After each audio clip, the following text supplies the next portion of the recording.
अच्छा, अभी हम करेंगे क्रिकेट की बात क्योंकि आज शुरू होना है दूसरा test between Pakistan and Bangladesh. लेकिन मुझे इतना अफसोस हो रहा है ये बात करते हुए, because instead of being hopeful and upbeat, tension एक पड़ी हुई है। बिकॉज इतनी बुरी तरह हम हार चुके हैं पहला टेस्ट कि अभी हमें सीरीज़ को लेवल आउट करने में, इक्वल करने में, अपने आप को थोड़ा सा कॉन्फिडेंस बिल्डिंग करने में इतनी चीज़ों से लड़ना पड़ेगा। जैसे कि सबसे पहले तो मौसम हमारा साथ नहीं दे रहा, उसके बाद हम अपना साथ खुद नहीं दे रहे, there is no cohesion in the team.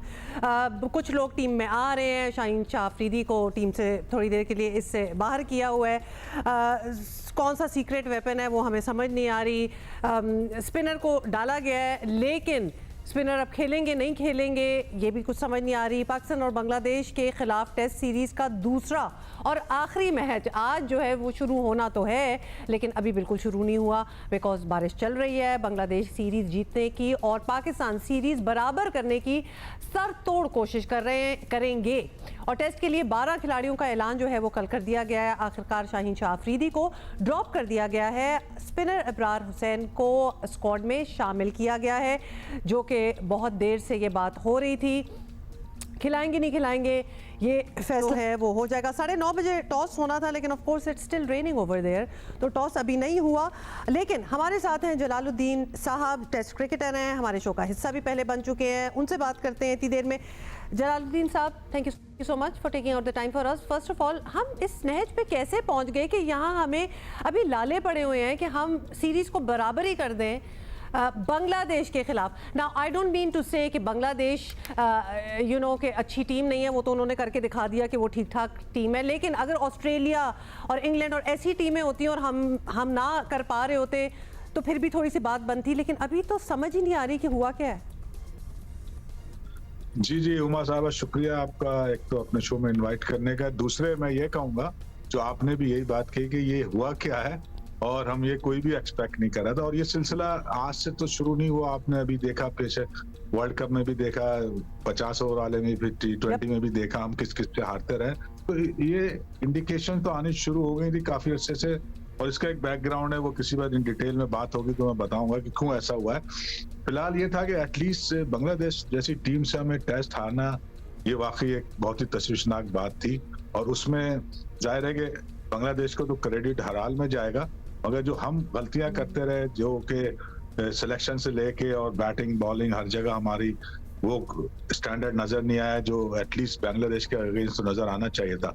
तो ये बहुत सारी खराबियां मिलके हम ये टेस्ट मैच हारे हैं। और उसमें एक दो चीजें जरूर जिसमें मैं कहूंगा कि हम ओवर कॉन्फिडेंस थे, और हम असल में जो बात मैं समझ सका हूँ ये है कि हमारी कोई स्ट्रेंथ नहीं है, तो हम होम एडवांटेज जिसे कहते हैं कंडीशन का, वो ले ही नहीं सकते। क्योंकि ना हम स्पिन बॉलिंग को अच्छा खेलते हैं, ना हम पेस बॉलिंग को। हमारे पेसर में भी शायद किसी स्टेज पे आउट कर देते, मगर हमें भी फिर वो प्रॉब्लम आती है। तो इसलिए हमारी कोई स्ट्रेंथ नहीं है, हम होम एडवांटेज नहीं ले सकते। बिल्कुल नहीं। और यही तो देखिए, जहां टीमें थोड़ी सी जरा एक चैलेंजिंग सिचुएशन में टाइम से गुजर रही हूँ, एटलीस्ट उनको होम एडवांटेज तो मिल जाता है, हम तो उसको भी यूटिलाइज नहीं कर पाए। और दूसरा ये है कि पता नहीं बांग्लादेश ने बहुत कोई स्टेलर परफॉर्मेंस दी पहले टेस्ट में, या हमने बहुत ही बैड परफॉर्मेंस दी। किसको आप क्रेडिट देंगे और किसको आप डिस्काउंट करेंगे, ये जरा बता दें। बिकॉज हम वी वर नोवेयर, पहले दिन में ही जो हमारी गलतियां थी, उसके बाद तो हमारा बनता ही नहीं था कि हम ओवरकम कर सके उन चैलेंजेस को। देखिए, इसमें जाहिर है कि दोनों एलिमेंट शामिल हैं कि आपने भी खराब खेला और उन्होंने हमसे बेहतर खेला। और जो अपॉर्चुनिटीज ग्रैब करने वाली सिचुएशन थी पहले स्पेल में, तो उन्होंने ही करी, फिर उनके हाथ से मोमेंटम निकल गया। जहां हमने 400 रन से ज्यादा रन बनाए, वहां हमें हम थोड़ा सा ओवर कॉन्फिडेंस नजर आया। या अगर हमें डिक्लेयर करना था तो हम उससे थोड़ा पहले से हम मजीद अटैक करके एक बड़ा स्कोर करते, हम ओवर कॉन्फिडेंस नजर आए। और इसके बाद जो बांग्लादेश ने क्रिकेट खेली, वो हमसे बेहतर बैटिंग करी उन्होंने। और फाइनली फिर बॉलिंग जो थी, 5वें दिन जाहिर है विकेट्स में वेयर एंड टेयर होता है, ये एक्सपेक्ट नहीं कर रहे थे, इन्होंने स्पिनर नहीं डाला हुआ था। जो इनकी प्लानिंग या जो इनकी कैलकुलेशन कह रहे हैं या जो इनकी विजडम थी, वो फेल हुई है। और इसको एक्सेप्ट करना चाहिए, और इस गलती से सीख के आइंदा क्या करना है उसकी प्लानिंग अच्छी करनी चाहिए। तो इसमें ज्यादा क्रेडिट मैं समझता हूँ कि हम बांग्लादेश की अच्छी परफॉर्मेंस को देंगे और अपनी गलतियों को उसमें हम जाहिर है कि गलती करते हैं तो मैच हारते हैं, तो आपने गलती तो इससे की है। पहले जो हमारे ओवर कॉन्फिडेंस की बात की है ना, ये हमारा प्रॉब्लम अभी का नहीं है, ये हमारा प्रॉब्लम हमेशा का है। हम परफॉर्म करें ना करें तो ओवर कॉन्फिडेंट, वैसे तो ओवर कॉन्फिडेंस कभी भी अच्छा नहीं होता, लेकिन we have that kind of character in our players, in our team, कि हम हमेशा बहुत ही ओवर कॉन्फिडेंट रहते हैं। Number one. नंबर टू, आज के मौसम के हवाले से अगर आप देखें तो क्या पिच को क्या एक्सपेक्ट करें, क्योंकि पिछले मैच पे टेस्ट में कहा यह गया कि पिच तो हमने अच्छी रीड की थी, उसके बाद पता नहीं क्या हो गया। मतलब ये हमें समझ नहीं आई कि ये क्या आपने रीड किया था, क्या आप एक्सपेक्ट कर रहे थे, आपको पता भी है कि बारिश चल रही है, तो what should we be looking at now आज? देखिए, पिच रीड करना मैं समझता हूँ क्रिकेट में सबसे मुश्किल काम है। अच्छा। और जब आपने इसको रीड जो भी करा, आपने तो 4 पेसर खिलाया ना, इसका मतलब स्विमिंग पिच थी, मतलब फास्ट बॉलर्स को हेल्प करेगी, यही समझेंगे ना इसको। जब आपने कोई स्पिनर्स नहीं खिलाया तो एक तो उतनी ज्यादा फास्ट बॉलर को हेल्प नहीं किया, दूसरे जो फायदा उठाना था नया बॉल से वो हम इतना उठा ही नहीं सके, यानी हमारी बॉलिंग उस तरह की नहीं हुई जो कि होनी चाहिए। तो वहां भी हम अब जो एक्सपेक्ट कर रहे थे कि हमारे फास्ट बॉलर उनको आउट कर देंगे, तो वो नजर आया हमें, तो इतने अच्छे फॉर्म में नहीं थे, खासतौर से शाहिन अफरीदी की जो वो एक प्लेयर है, वो अगर इस मैच में नहीं भी खेलेंगे मगर वो दोबारा आ जाएंगे। मगर जो उनकी पिछले मैच की बॉलिंग थी मैंने देखी थी, वो काफी आउट ऑफ फॉर्म लग रहे थे 5 डे क्रिकेट में। फुल टॉस बॉल उन्होंने इतनी सारी की हैं जो कि टेस्ट मैच में होती नहीं है, वो तो T20 वगैरह में हम करते हैं। तो इस तरह की हमें चीजें नजर आई।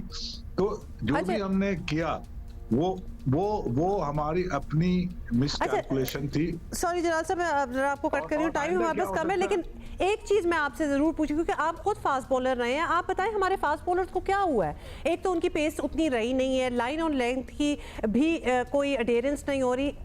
क्या लगता है आपको कि हुआ क्या है? यहाँ भी ओवर कॉन्फिडेंस वाली प्रॉब्लम है, there is something seriously wrong? Fitness के मसाइल है, क्या है? जहाँ तक आपने पेस की बात की, तो पेस तो जो हमें नजर आया कि शाहिन अफरीदी का थोड़ा डिड्यूस हुआ है, वो भी उसकी इंजरी हो सकती है, या आउट ऑफ प्रैक्टिस है, या वो इतना एफर्ट्स नहीं दे रहा है जितनी देनी चाहिए, क्योंकि ताकत लगती है तेज बॉल करने में। तो उसमें बाकी मैं ये कह रहा हूँ कि हम सारा जोर जो है ना वो पेस पे लगाए हुए आजकल। हम कहते हैं जी 140 से कम होगा तो बॉलर ही नहीं है, वो ऐसा नहीं होता। जो बॉलर 135 130 के अंदर 135 के अंदर कर रहा होता है, वो भी अच्छे बॉलर हो सकते हैं अगर वो अपनी बाकी चीजों को सही रखें, जिसमें कंट्रोल और उसमें उनका एक लॉन्ग स्पेल करने की सलाहियत कंसिस्टेंसी से हो, तो वो भी इफेक्टिव हो सकते हैं, जो कि हमने बांग्लादेश में देखा। उन्होंने एक जगह पे, क्योंकि टेस्ट मैच में वो बैट्समैन रिस्क कम ले रहा होता है, आपको आउट करने के लिए बहुत कंसिस्टेंसी चाहिए होती है एक जगह बॉल करने की अपनी फील्ड के मुताबिक, और समहाउ कप्तानी को भी इम्पोर्टेंस होती है, किस वक्त वो अटैक करे, किस वक्त वो डिफेंड करे, ये सारी चीजें मिलके एक कॉम्बिनेशन बनता है टीम का।